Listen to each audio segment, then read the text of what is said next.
thank you very much. It's an honor to have President Zelenskyy of Ukraine, and we've been working very hard, very close. So we've actually known each other for a long time. We've been dealing with each other for a long time, and very well. We had a little negotiation spat, but that worked out great. I think for both countries, I think for the world, actually, beyond both countries. And we have something that is a very fair deal. And we look forward to getting in and digging and working and getting some of the rare earth. But it means we're going to be inside, and it's a big commitment from the United States, and we appreciate working with you very much. And we will continue to do that. We have had some very good discussions with Russia. I spoke with President Putin, and we're going to try and bring this to a close. It's something that you want and that he wants. We have to negotiate a deal. But we've started the confines of a deal, and I think something can happen.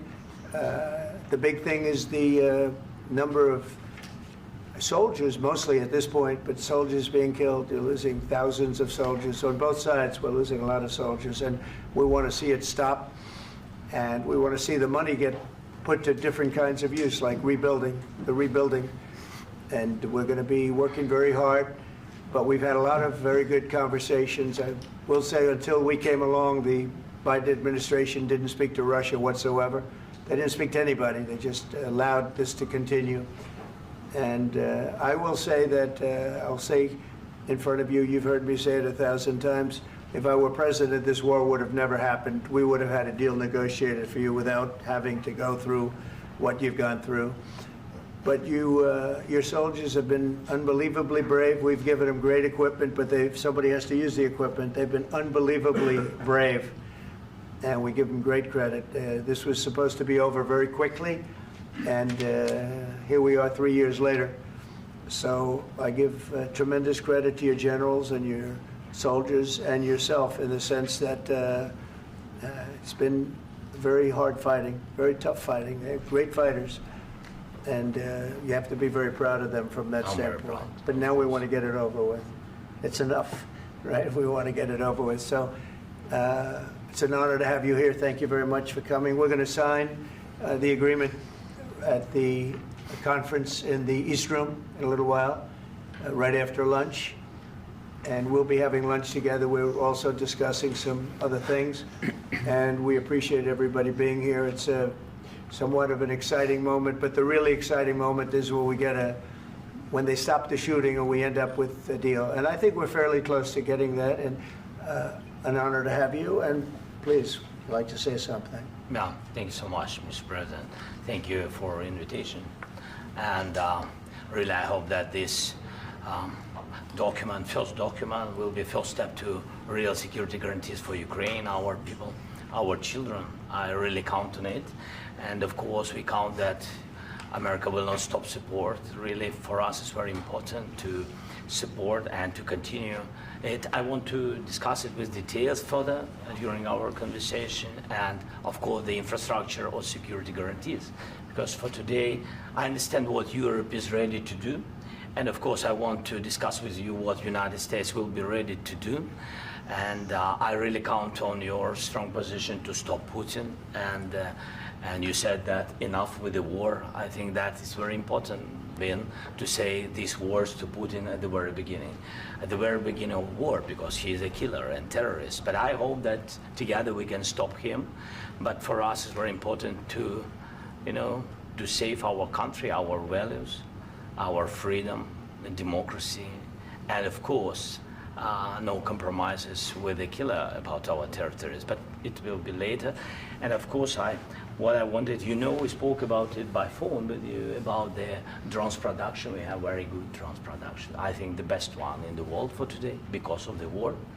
Yes, and of course, we need very much the air defense. You have the best air defense in the world, and really you helped us under attacks of Russians, and I want to speak how we can exchange the licenses. We're open to share the licenses of all our drones with you, of course, with the United States, and we need licenses for quick production of air defense. Even after the war, we need our nation to be calm, that we are secure. So that's why we need this air shield. And of course, about this I want to speak about the contingents. I think that France and UK already spoke to you, and we know that Europe is ready, but without the United States, they will not be ready to be as strong as we need. And the last point, last not least, about exchange, about our people and children.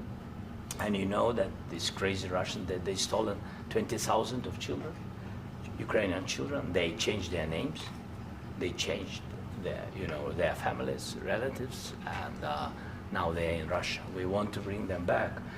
And really, it's a big dream, task and goal for me and our warriors. By the way, Mr. President, we released more than 4,000 warriors from Russian prison, but there are thousands more in the prison. I wanted to share with you some images. How it's can I now? Yeah, please. One minute. I just you to understand in what circumstances, in what situation they are, and what the attitude of Russia to our prisoners. That guys, just you before and after. And you see before and after, just you to understand. Now thousands of such guys, ladies and men, there, and that, so they don't eat, they beat them, and they, they do a lot of bad things. So out of, even during the war, there are rules. Everybody knows there are rules during the war. So these guys, they don't have any rules. You see that 50, 60 kilograms left, and a lot of such things. And I didn't want to show you what the changes with images of children, because I will just share with you. And I mean, it's looking tragic. Yep, that's tough stuff. Yeah, I wanted very much to give you, and you see. Yeah. This is pastor, by the way. They stolen pastors because it's not Russian church. They stolen pastors and moved pastors to the prison. At the end of last year, we brought 3 pastors, and we could exchange them. And this is pastor, you see. Yeah, that's tough. Yeah. So I mean, this I wanted to show you, and this. So thank you very much. We want to get that ended, right? Yeah. Of course. We And want. I think we will. And We have to, of course. do you have any questions, please? Mr. President. Thank you, Mr. President. With how much money is the U.S. going to put into the fund that is being created today, and how does this provide long-term security for Ukraine? Well, we don't know exactly how much, because we're going to be putting some money in a fund that we're going to get from the raw earth that we're going to be taking and sharing in terms of revenue. So it's going to be a lot of money will be made from the sale and from the use of raw earth. And as you know, our country doesn't have much raw earth. We have a lot of oil and gas, but we don't have a lot of the raw earth. And what we do have is protected by the environmentalists, but that can be unprotected, but still it's not very much. They have among the best in the world in terms of raw earth. So we're going to be using that, using it for all of the things we do, including AI and including weapons and the military, and it's really going to very much satisfy our needs. So it's something that just worked out really well. We have a lot of oil, and we have a lot of gas, we have a lot, but we don't have raw earth. So this has just about every component of the raw earth that we need for computers, for all of the things we do.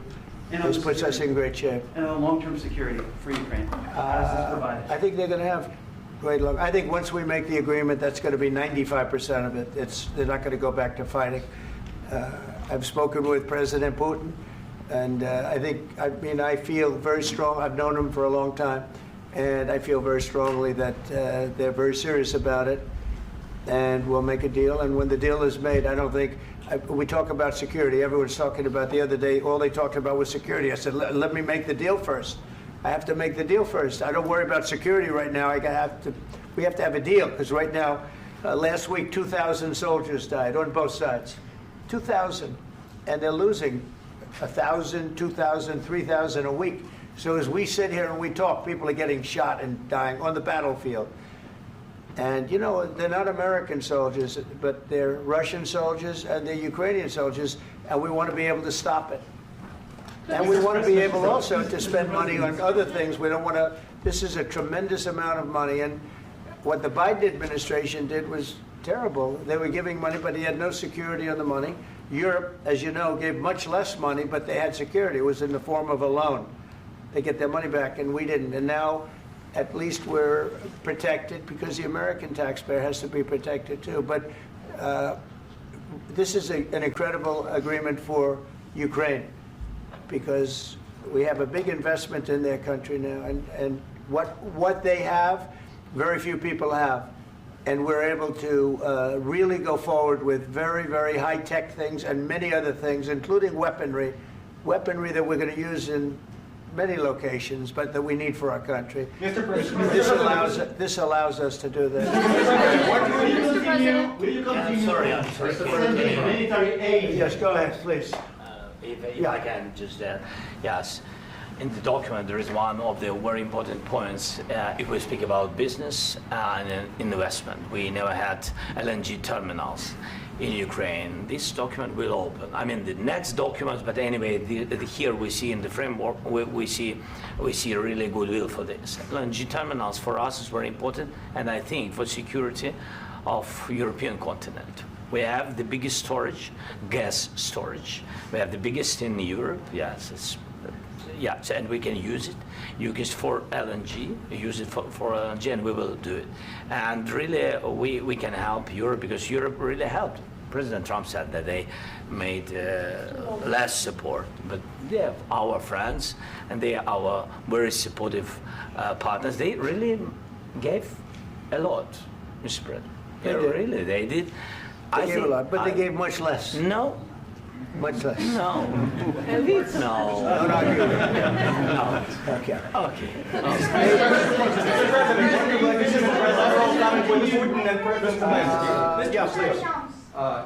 Mr. President Trump, you have repeatedly called the deal with Ukraine as a historical one.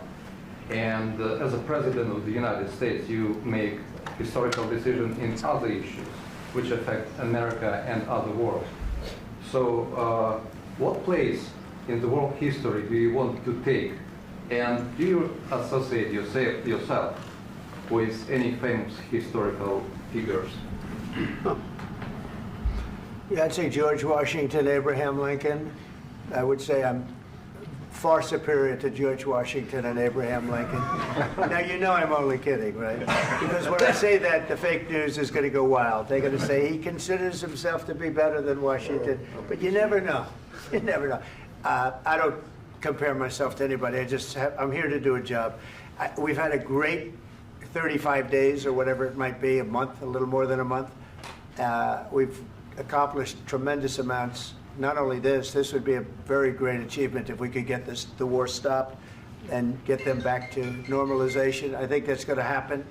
We've had very good talks on both sides, as you know. But I think we've done a very good job, just generally. If you look at all of the things we've done in 30 days, they're saying there's never been a opening for a president.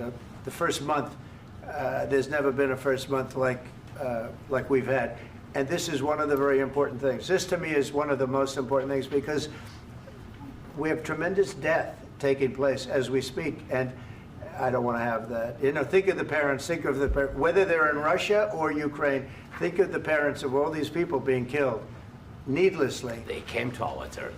Should have never started. This would have, if I were president, this would have never started. Mr. President, will you continue sending military aid to Ukraine after the U.S. signs this agreement with Ukraine? Yeah, we're going to be continuing. President Zelenskyy, do you feel like the U.S. is on your side, that President Trump is on your side at this moment? Right. What do you think? He wants to know, do you think that, sort of a stupid question. I guess we wouldn't be here if I wasn't. I think that the United States on our side from the very beginning of occupation, and I think that President Trump on our side, and of course, I'm sure that the United States President will not stop support. This is crucial for us. It's important for us. Yes. And Putin, the president speaks about the people and the soldiers which are dying, but they came to our territory, they came to our land. They began this war, and they have to stop. And I think this is the question, with really the most important question.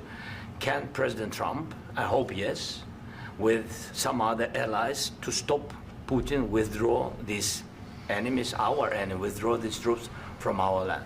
And I think that you asked about the history, I think that if President, or when, he will stop Putin, if President Trump will bring peace to our country, I think he will be on this wall. We've had very, very good talks. What about military aid to Ukraine? President Zelenskyy just said that there'll be no compromises with Vladimir Putin. I just wanted to ask both of you. Firstly, are there compromises that you think that President Zelenskyy is going to have to make? And President Zelenskyy, is there anything that you think you may be able to offer or bring to the table, for example, elections? Thank you. I think you're going to have to always make compromises. You can't do any deals without compromises. So certainly he's going to have to make some compromises, but hopefully they won't be as big as some people think you're going to have to make. That's all. That's all we can do. I'm here as an arbitrator, as a mediator to a certain extent between two parties that have been very hostile, to put it mildly. They've been very hostile. There's been a vicious war. There's been a vicious war. You know, it's a very level battlefield, and those bullets go out, and as I've said many times, we were talking about it with Pete, many times the only thing stopping those bullets is a human body. And in the case we're talking about, generally young human bodies are stopping a lot of bullets. It's dead level. That's why it's great farmland. It's great land. It's great farmland, but there's very little protection against the bullets that are being, and other things that are being shot. So all I can do is see if I can get everybody at the table and get an agreement. And I think we're going to end up with an agreement. Otherwise, I wouldn't probably be even here today. Mr. President, I've got two questions for you. You think ultimately your legacy will be the peacemaker and not the president that led this country into another war and ended foreign wars? And I've got a question. I hope it will. I mean, I hope I'm going to be remembered as a peacemaker. This would be a great thing if we could do this. I'm doing this to save lives more than anything else. Second is to save a lot of money, but I consider that to be far less important. So I hope I'm going to, thank you, Brian, for that question. It was a nice question. I hope I'll be known and recognized as a peacemaker. This would be a great thing to solve. This is a very dangerous situation. You know, this could lead to a third world war. This was headed in the wrong direction. If this election were lost, if we didn't win this election, and by the way, we won it by a lot. That was a mandate. We won every swing state. We won the popular vote by millions and millions of votes. We won everything. The districts, you look at the areas of red, take a look at a map. This was a big mandate, and this was one of the things. I said, we're going to get this thing settled. If we didn't win, I think this could have very well ended up in a third world war, and that would not have been a good situation. What was your second question? And my second question for President Zelenskyy, why don't you wear a suit? You're at the highest, why don't you wear a suit? You're at the highest level in this country's office, and you refuse to wear a suit. Just want to see if do you own a suit? Yeah, problems. A lot of Americans have problems with you not respecting the dignity of this office. I will wear a costume after this war will finish.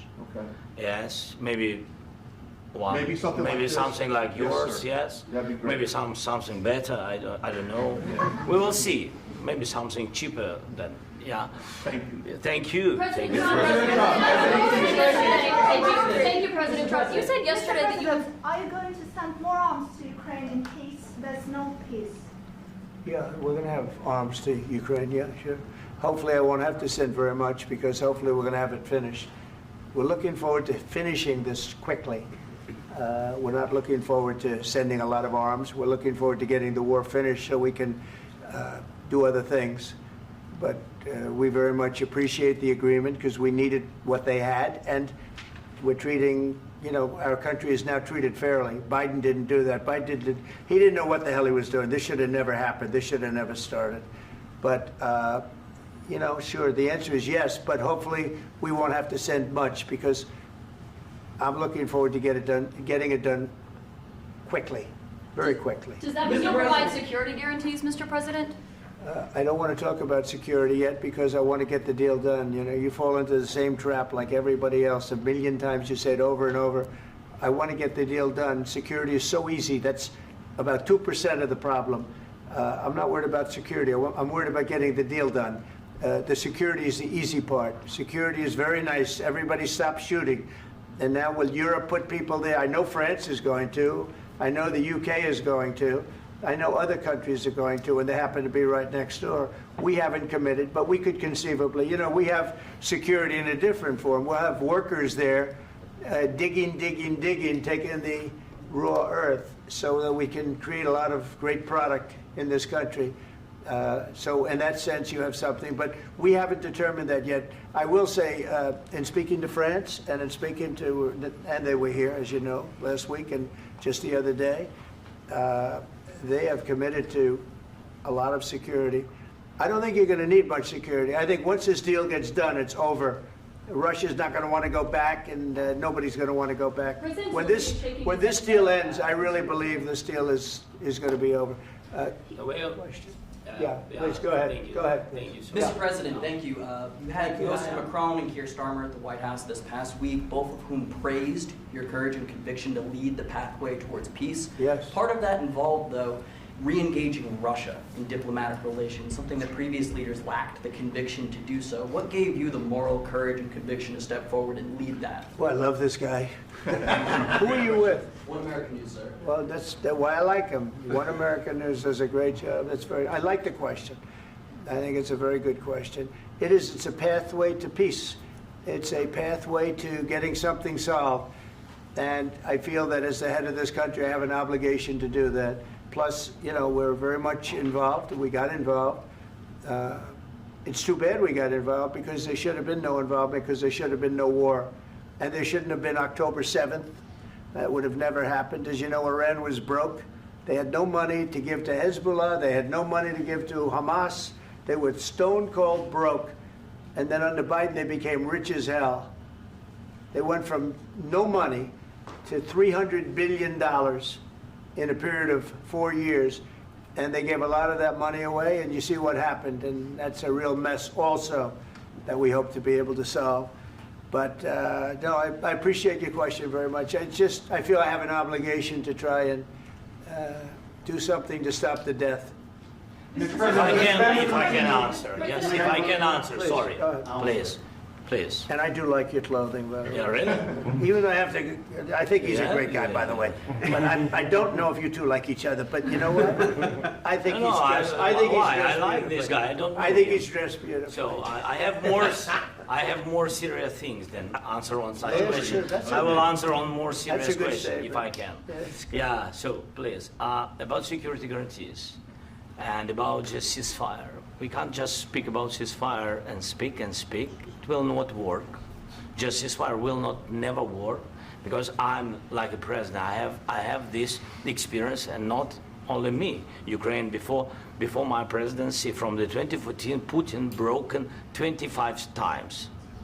25 times he broken his own signature. 25 times he broken ceasefire. But he never broke to me. He never broke to me. No, you were the president.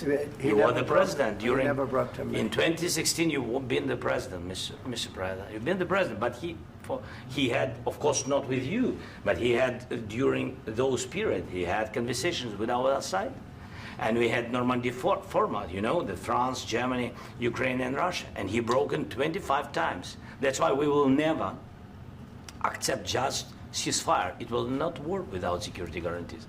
Security guarantees, maybe President is right about this document and other, but this document is not enough. Strong army is enough because his soldiers afraid, Putin's soldiers afraid of our soldiers when we're strong enough. If we are not strong enough, if we are empty, if our storage is empty, we can't defend our land. Today, you know, he knows that we have all the world knows that we have meeting. Yes, why he's using ballistic? Putin today using ballistic on our hospitals, schools, and etc. Ballistic. So he knows that we are here and that President Trump is really have goodwill to stop this war. And you hear now the president. So why he's using? So he doesn't want to stop. He doesn't want. But I hope that we will do it. Really, we'll do it. Security. When we speak about security guarantees, when the Europeans are ready for contingents, they need USA backstop.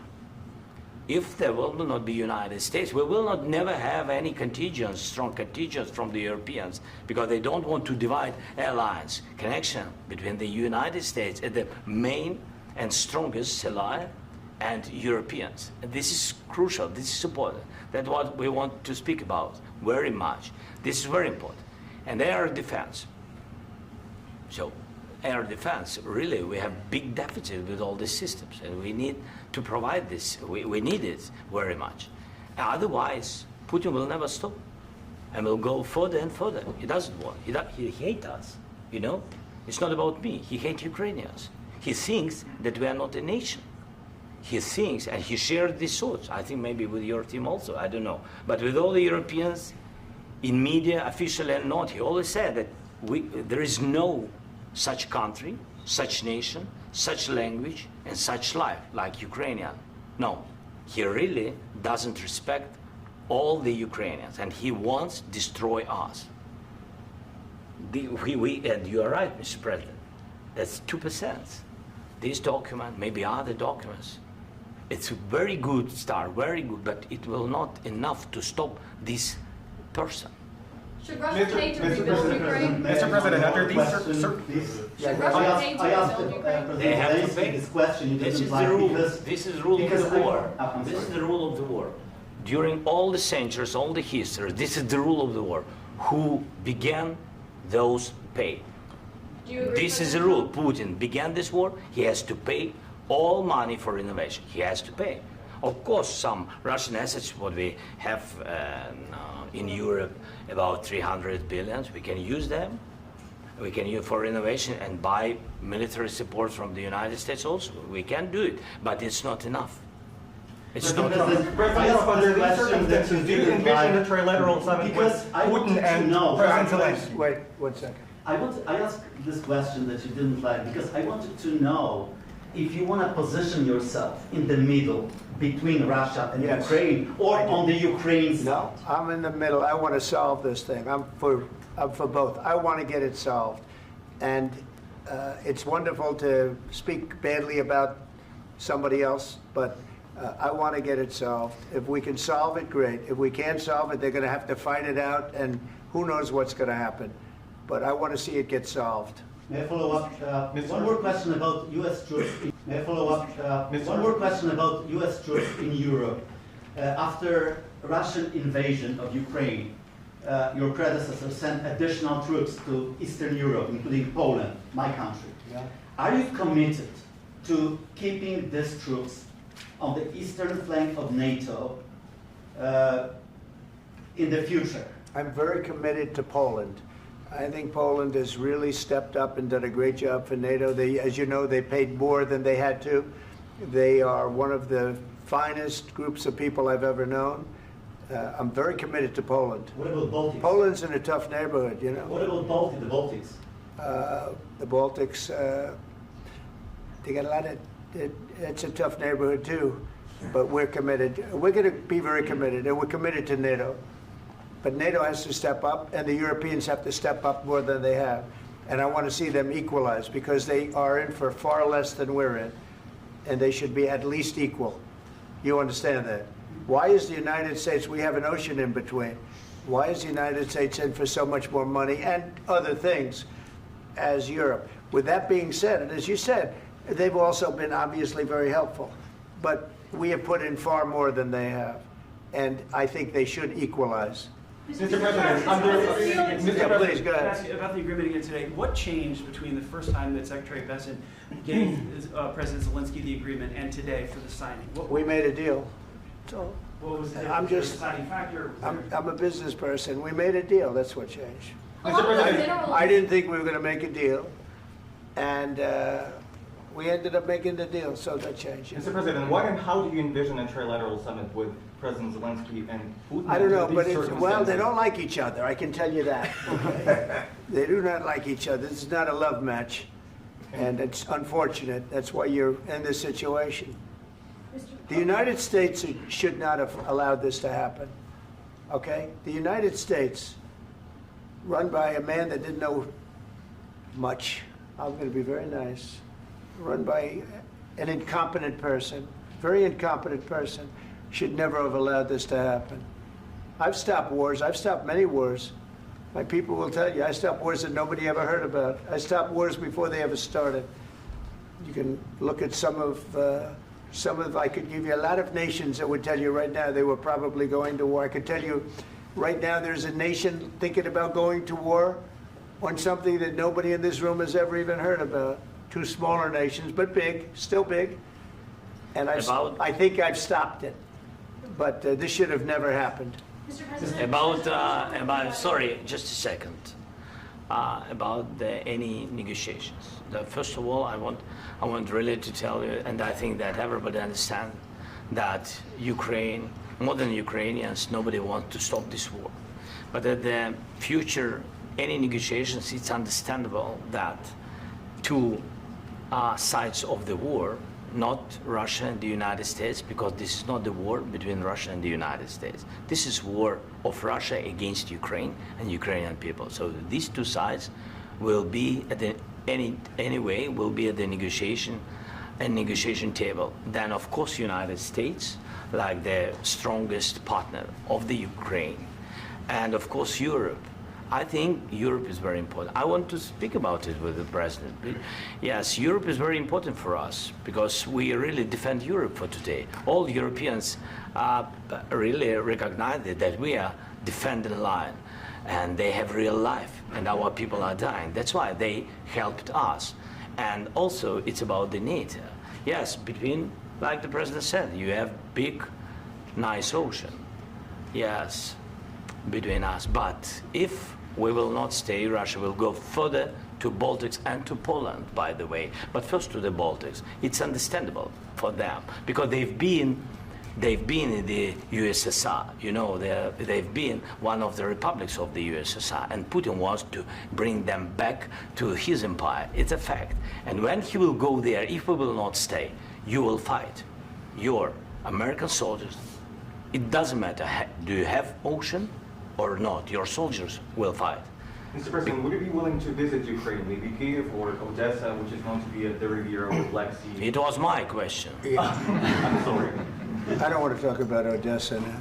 Let's not talk about Odessa. I want to talk about making a deal, getting peace. We don't have to talk about Odessa, but a lot of cities have been destroyed. There are a lot of cities that are not recognizable. There's not a building standing. No. And a lot of things have to Mr. happen. President, you have to come and to look. No. We have very good cities. Yes, a lot of things have been destroyed, but mostly cities alive and people work and children go to school. Sometimes it's very difficult. Sometimes closer to front line, children have to go to underground schools or online, but we live. Ukraine is fighting and Ukraine lives. This is very important. And maybe it's Putin is sharing this information that he destroyed us. No, he lost 700,000 people, 700,000 soldiers. He lost everything. Yes. So. Mr. President, one more. I mentioned Poland. Please, go ahead. When did you last speak with President Putin, and what did he say that? A couple of days ago. And what did he tell you that gave you the assurance that he wanted peace? Well, that's what I do. My whole life is deals. I know pretty good. And I've known him for a long time. I've dealt with him for a long time. He had to suffer through the Russia hoax. You know, Russia was a hoax. It was all Biden. It was nothing to do with him. So he had to suffer through that, and he was able to do that. I think that he wants to make a deal, and he'd like to see it end. That's all I do. That's what I do. My whole life, that's what I do is make deals. And I'm in the middle of a mess because this is a real mess. It's a very dangerous one. If this doesn't get solved now, it's not going to get solved for a long time. So I hope we're going to get it solved. In the back, please. Thank you, Mr. President. Prime Minister Starmer claimed repeatedly that his government believes in free speech and was not engaged in censorship. But his country's government arrests people for memes and thought crimes, and even more worrisome is pressuring American companies to censor Americans on its behalf. How can he be a reliable, trustworthy partner when he says things that are demonstrably false on such an important topic? Well, we actually spoke to him about that yesterday, and we thought they took it very, very much too far. JD was very strong on it. So was I. So was Marco. And we've been speaking to him about it. Marco, would you like to say something about that? Yeah, we have concerns, obviously, with the conduct of those, particularly as it impacts Americans. And there's real concern that American speech, which is online, could fall into the hands of British or any country's jurisdiction. And so this is a point the Vice President made of Munich, and I think it's a very compelling one, that what unites us with Europe, as much as anything else, is these shared values, and one of them being free speech. And so if Americans are threatened by it, we're going to need to take action in that regard. Mr. President.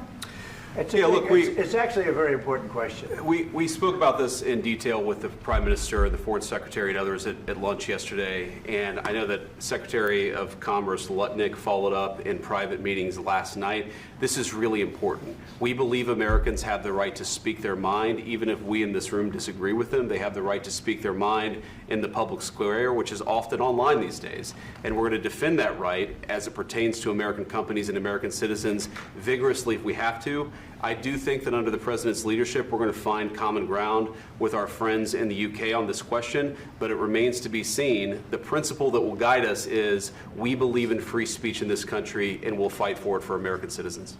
Mr. President, on the deal, is there any other oil and gas component to the deal? Is it all critical? A little bit. We'll see. On LNG? But we're not really looking for that so much. We got a lot. We have more than anybody in the world, by far. So no, we're not talking about it too much, but a little bit. I think it affects also, but for the most part, no. And sir, is there any agreement from Ukraine to purchase U.S. LNG as part of the deal, or is that on the table at all? No, we don't need that. Mr. President, I just wanted to ask you about, you just mentioned that you'd spoken to Vladimir Putin a couple of days ago. Just to be clear, that's a new call, not the one that you... I've spoken to him on numerous occasions. Okay, and how was the latest call? What did you discuss? How did it go? Are you serious with that question? I am. I'd love to know. It went well. I think we're going to have a deal. On the minerals deal, Mr. President, some of those minerals are in the east of Ukraine, not far from the front lines and in areas that Russia has occupied. Will you direct President Putin to withdraw his forces from those areas if there's U.S. interest? Well, we'll take a look at the time. We have a lot of area. It's a very big area we're talking about, so we'll take a look. I'll study that and I'll see. And who would protect those minerals if they are U.S. interests? Would that be Ukrainian forces? They'll be protected. European The agreement forces? will protect them. U.S. The agreement, yeah, we're signing an agreement. Right, but what if Russia tries to invade or there's Russian aggression in those spots? I just told you I don't think that's going to happen. And if that were going to happen, I wouldn't make a deal. If I thought that was going to happen, I wouldn't make a deal. Some people may wonder why. You know, they ought to focus on CNN on survival, not asking me these ridiculous questions. Focus on surviving, because CNN's got such low ratings. I don't think they're going to survive. Let's go. Please, go. Since I already mentioned Poland. Poland was under Russian control for decades after the Second World War. When I was a kid, I looked at the United States not only as a most powerful country, richest country in the world, the country that has great music, great movies, great muscle cars, but also as a force for good. And now I'm talking with my friends in Poland, and they are worried that you align yourself too much with Putin. What's your message for them? Well, if I didn't align myself with both of them, you'd never have a deal. You want me to say really terrible things about Putin and then say, "Hi, Vladimir, how are we doing on the deal?" That doesn't work that way. I'm not aligned with Putin. I'm not aligned with anybody. I'm aligned with the United States of America and for the good of the world. I'm aligned with the world, and I want to get this thing over with. You see the hatred he's got for Putin. It's very tough for me to make a deal with that kind of hate. He's got tremendous hatred, and I understand that, but I can tell you the other side isn't exactly in love with, him either. So it's not a question of alignment. I'm aligned with the world. I want to get the thing set. I'm aligned with Europe. I want to see if we can get this thing done. You want me to be tough? I could be tougher than any human being you've ever seen. I'd be so tough. But you're never going to get a deal that way, so that's the way it goes. All right, one more question. Hey, I want to respond to this. So look, for 4 years in the United States of America, we had a president who stood up at press conferences and talked tough about Vladimir Putin, and then Putin invaded Ukraine and destroyed a significant chunk of the country. The path to peace and the path to prosperity is maybe engaging in diplomacy. We tried the pathway of Joe Biden of thumping our chest and pretending that the President of the United States' words mattered more than the President of the United States' actions. What makes America a good country is America engaging in diplomacy. That's what President Trump is doing. Can I ask you? Sure. Yeah? Yeah. Okay. So he occupied our parts, big parts of Ukraine, part of East and Crimea. So he occupied it on 2014. So during a lot of years, so I'm not speaking about just Biden, but those time was Obama, then President Obama, then President Trump, then President Biden, now President Trump, and God bless, now President Trump will stop him. But during 2014, nobody stopped him. He just occupied and took. He killed people. You know what the contact 2015. 2014. 2014 and 2015. 2014. Yeah. So I was not here. Yeah, but that's exactly right. Yes, but during 2014 till 2022, yeah, the situation the same. The people have been dying on the contact line. Nobody stopped him. You know that we had conversations with him, a lot of conversations, my bilateral conversation, and we signed with him, me, like a new president. In 2019, I signed with him the deal. I signed with him, Macron and Merkel, we signed ceasefire. Ceasefire. All of them told me that he will never go. We signed with him with gas contract. Yes, but after that, he broken this ceasefire. He killed our people and he didn't exchange prisoners. We signed the exchange of prisoners, but he didn't do it. What kind of diplomacy, JD, you are speaking about? What do you mean? I'm talking about the kind of diplomacy that's going to end the destruction of your country. Yes, but if you Mr. President, with respect, I think it's disrespectful for you to come into the Oval Office and try to litigate this in front of the American media. Right now, you guys are going around and forcing conscripts to the front lines because you have manpower problems. You should be thanking the President for trying to bring an end to this conflict. Have you ever been to Ukraine that you say what problems we have? I have been to. Come once. I've actually watched and seen the stories, and I know what happens is you bring them on a propaganda tour, Mr. President. Do you disagree that you've had problems bringing people into your military? And do you think that it's respectful to come to the Oval Office of the United States of America and attack the administration that is trying to prevent the destruction of your country? A lot of questions. Let's start from the beginning. Sure. First of all, during the war, everybody has problems. Even you, but you have nice ocean and don't feel now, but you will feel it in the future. God bless. You don't know that. God bless. You don't God know bless. that. You will not have a war. Don't tell us what we're going to feel. We're trying to solve a problem. Don't tell us what we're going to feel. I'm not telling you. Because you're in no position to dictate that. That's exactly what Remember you're this. doing. You're in no position to dictate what we're going to feel. We're going to feel very good. You will feel influenced. We're going to feel very good and very strong. You will feel influenced. You're right now not in a very good position. You've allowed yourself to be in a very bad position, and he happens to be right about it. From the very beginning of the war. You're not in a good position. You don't have the cards. cards right now. With us, you start having not cards. Playing cards. Right now, you don't. You're playing cards. Mr. President. You're playing cards. Serious. You're gambling with the lives of war. millions of people. You're gambling with World War III. You're gambling with World War III. And what you're doing is very disrespectful to the country, this country. That's back to you. Far more than a lot of people said they should have. Have you said thank you once? This a lot entire of meeting? times. No, in this Even entire today. meeting, have you said thank Even you? today. You went to Pennsylvania and campaigned for the opposition in October. Offer some words of appreciation for the United States of America and the president who's trying to save your country. Please, you think that if you will speak very loudly about the war, He's not speaking loudly. He's not speaking loudly. Your country's in big trouble. Can I Wait a answer? minute. No. Can You've I done a lot answer? of talking. Your country is in big trouble. I know. You're not I winning. know. You're not winning this. You have a damn good chance of coming out okay because of us. Mr. President, we are staying in our country, staying strong from the very beginning of the war. We've been alone, and we are thankful. I said thanks You haven't in been this alone. cabinet, You and haven't not been only alone. in this cabinet. We gave you, through I this said stupid thank you. president, $350 billion.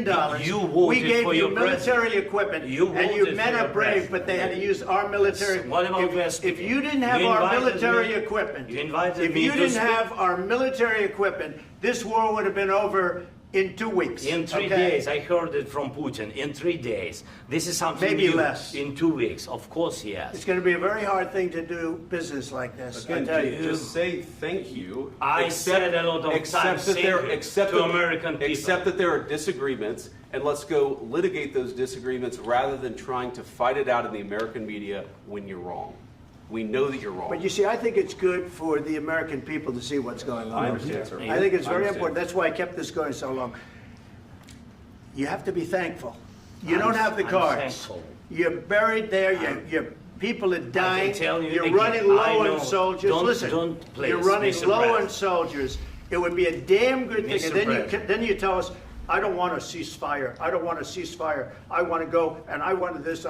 Look, if you could get a ceasefire right now, I tell you, you take it so the bullets stop flying and your men stop getting killed. Of course, we want to stop the war. But you're I saying said- you don't want a ceasefire. But I said to you, I want a ceasefire. with guarantees. Because you'll get a ceasefire faster than an agreement. Ask our people about ceasefire, what they think. That wasn't it doesn't with matter me. for you what That what wasn't this with me. means. It That was with wasn't you. a guy named Biden who was not a smart person. This That is was your, with, this that is was with your Obama. president. It was your president. Excuse me. That was with Obama, who gave you sheets, and I gave you javelins. Yes. I gave you the javelins to take out all those tanks. Obama gave you sheets. In fact, the statement is Obama gave sheets and Trump gave javelins. You got to be more thankful, because let me tell you, you don't have the cards. With us, you have the cards. But without us, you don't have any cards. One more question to Mr. Vice President. I'm sorry. It's going to be a tough deal to make, Um, because the attitudes have to change. what if Russia breaks ceasefire? What if Russia breaks peace talks? What do you do then? I understand that it's a heated conversation right now. What are you but saying? what She's if asking, Russia- what if if Russia Putin breaks the breaks ceasefire? What if anything? What if a bomb drops on your head right now? But they have Okay? broken What if they ceasefire broke it? many I don't know. They broke it with Biden, because Biden, they didn't respect him. They didn't respect Obama. They respect me. Let me tell you, Putin went through a hell of a lot with me. He went through a phony witch hunt where they used him and Russia. Russia. You ever hear of that deal? That was a phony Hunter Biden, Joe Biden scam. Hillary Clinton, Shifty Adam Schiff. It was a Democrat scam. And he had to go through that. And he did go through it. We didn't end up in a war. And he went through it. He was accused of all that stuff. He had nothing to do with it. It came out of Hunter Biden's bathroom. It came out of Hunter Biden's bedroom. It was disgusting. And then they said, oh, the laptop from hell was made by Russia. The 51 agents. The whole thing was a scam. And he had to put up with that. He was being accused of all that stuff. All I can say is this. He might have broken deals with Obama and Bush, and he might have broken them with Biden. He did, maybe. Maybe he didn't. I don't know what happened. But he didn't break them with me. He wants to make a deal. I don't know if you can make a deal. The problem is, I've empowered you to be a tough guy. And I don't think you'd be a tough guy without the United States. And your people are very brave. But you're either going to make a deal or we're out. And if we're out, you'll fight it out. I don't think it's going to be pretty, but you'll fight it out. But you don't have the cards. But once we sign that deal, you're in a much better position. But you're not acting at all thankful. And that's not a nice thing. I'll be honest, that's not a nice thing. All right, I think we've seen enough. What do you think? Huh? This is going to be great television, I will say that. All right. We'll see what we can do about putting it together. Thanks, sir. I know this is and I need the back of this. We'll see. I don't know. All right, guys, come on. Wait, President. Hey, let's go. Guys, come on, let's move, please.